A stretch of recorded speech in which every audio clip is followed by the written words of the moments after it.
shallow depth of the river ensured vessels would have to travel close to the point.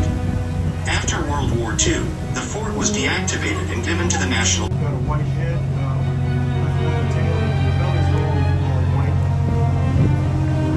No business there.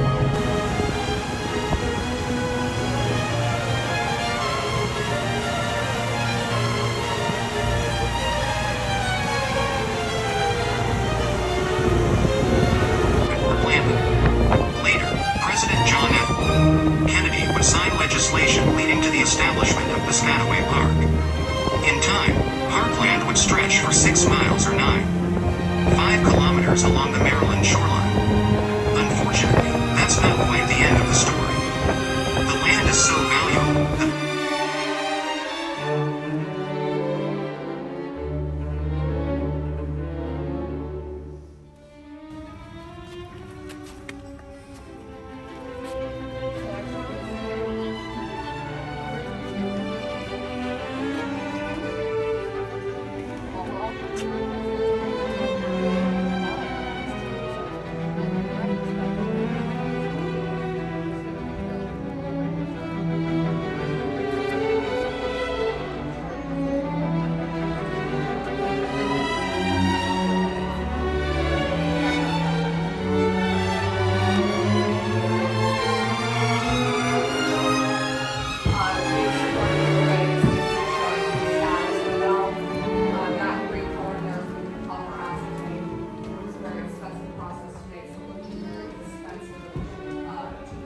now in the upper hall, what it was known back then, upstairs.